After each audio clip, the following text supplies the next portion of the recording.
சத்குருவிற்கு வணக்கம். எந்த சூழ்நிலையில் தங்களை நினைத்தாலும் கண்ணீர் தழும்புகிறது. ஏன் எப்படி? மற்ற ஆன்மீகவாதிகளை பார்த்தால் அப்படி தோன்றவில்லை. இது எங்களுக்கு அற்புதமான குரு கிடைத்து விட்டார் என்ற சந்தோஷமா, இல்லை எங்கள் குருவிற்கு வேறு யாரும் நிகராக இருக்க முடியாது என்ற அகங்காரமா? உங்களுக்கு உங்க குரு பார்த்தாலே கண்ணில் தண்ணி வருது. எனக்கு சும்மா ஒரு நினைச்சாலே கண்ணில் வருது. இது எனக்கு நல்லா குரு கிடைச்சாங்கன்னு பெருமைனாலையா, இல்லை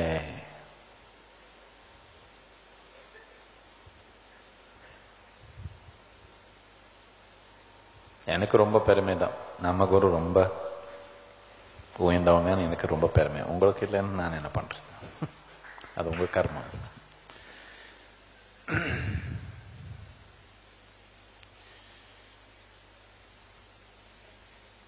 இது நிறைய ஆன்மீக குரு வேற ஆன்மீகவாதி வேற பாத்தீங்கன்னு சொல்றீங்க. நான் ஆன்மீகவாதி இல்லையே, வாதமே இல்லைங்க. வாதம் மீன்ஸ் ஆர்குமெண்ட்.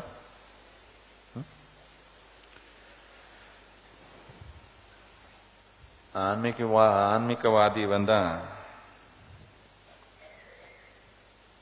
அது கண்ணில் தண்ணி வரணும். என்னத்துக்குன்னா அவர் இருக்கிற நிலை பார்த்தா கண்ணில் தண்ணி வருது எனக்கு.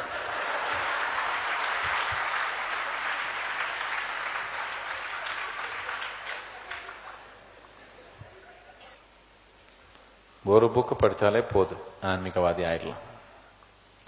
இந்த மாதிரி வாதத்தினால ஆன்மீகம் வராது. ஆன்மீகம்னு உள்ளது கூட தொடர்பு இருக்கணும். இந்த உள்ளத்து கூட தொடர்புன்னா அடிப்படையா உயிர்ன்றது, பிரபஞ்சம்ன்றது இப்போ விஞ்ஞானத்தைப்படியா போனாலே ஒரு சக்தி. பிரபஞ்சமே ஒரு சக்தி இப்போ விஞ்ஞானத்துல ப்ரூவ் பண்றாங்க. இந்த அடிப்படையில நாம் பார்த்தேன், ஒரு ஆன்மீகமான சூழ்நிலை அண்ணா இல்ல ஒரு குரு அண்ணா ஒரு சக்தியான சூழ்நிலை உருவாக்குற மாதிரி இருக்கணும். போதனை கொடுக்கறது இல்லை, போதனை கலந்து கூட கொடுக்க முடியும்.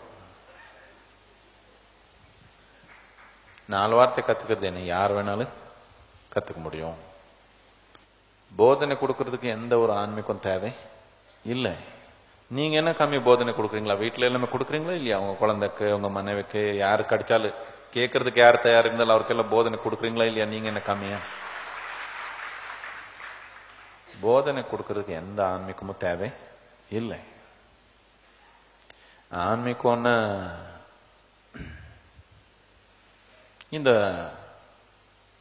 வாழ்க்கை இப்போ உங்க அனுபவத்துல ஐப்புலங்கள் மூலமா நடந்திருக்கிறதுனால எல்லாமே பொருளா இருக்குது. பொருள் தன்மை தாண்டி எப்போ உணர ஆரம்பிச்சாங்களோ வாழ்க்கை,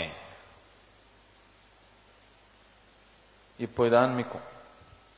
பொருள் தன்மை தாண்டி உங்க அனுபவத்துல உயிர் நடக்குது.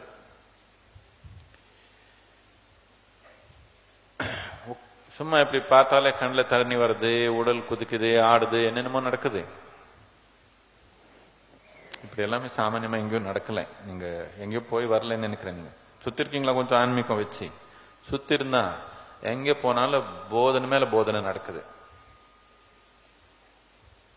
ஆனா சும்மா ஒன்னும் சொல்லாம உட்கார்ந்த இடத்துல குதிக்கிற மாதிரி ஒன்னும் நடக்கல.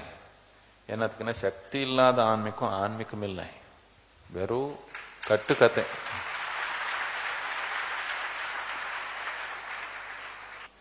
எதுக்கான எப்போ ஒரு போதனை ஆரம்பிச்சுங்களோ, எதுக்கு போதனை ஆரம்பிச்சுங்க?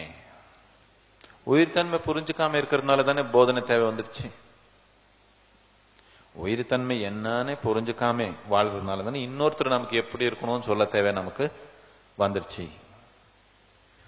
இப்போ உயிர்த்தன்மை புரிய வைக்கணும்னா இந்த உயிர்த்தன்மை எது நீங்க உணர்றீங்களோ அது வெளியெல்லாமே உருவாக்குற ஒரு சக்தி, திறமை இருக்கணும், இல்லைன்னா அது நடக்காது.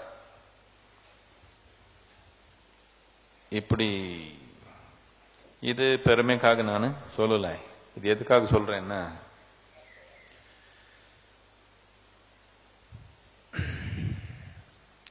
வாய்ப்பு இருக்கிறப்போ சாப்பிடாம இருக்கிறவங்க வாய்ப்பு முடிஞ்சு போனப்போ அழுவாங்க.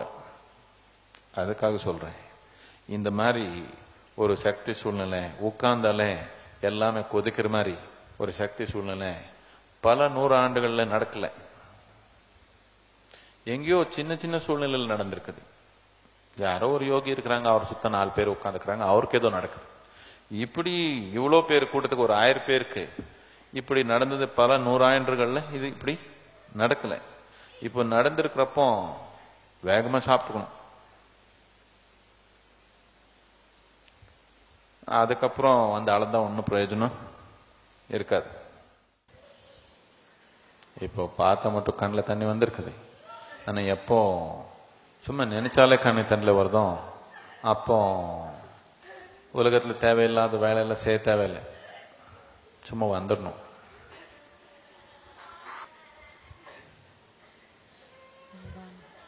யாரோ ஒருத்தர் வந்து ராமகிருஷ்ண பரமஹம்சர் கேட்டாங்க,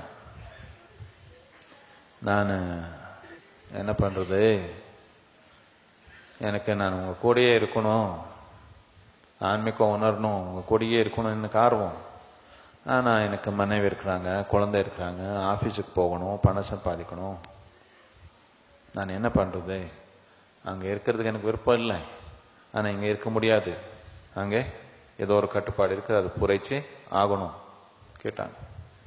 அதுக்கு ராமகிருஷ்ணா ஒரு எளிமையான ஒரு பதில் கொடுத்தாங்க. என்னன்னா,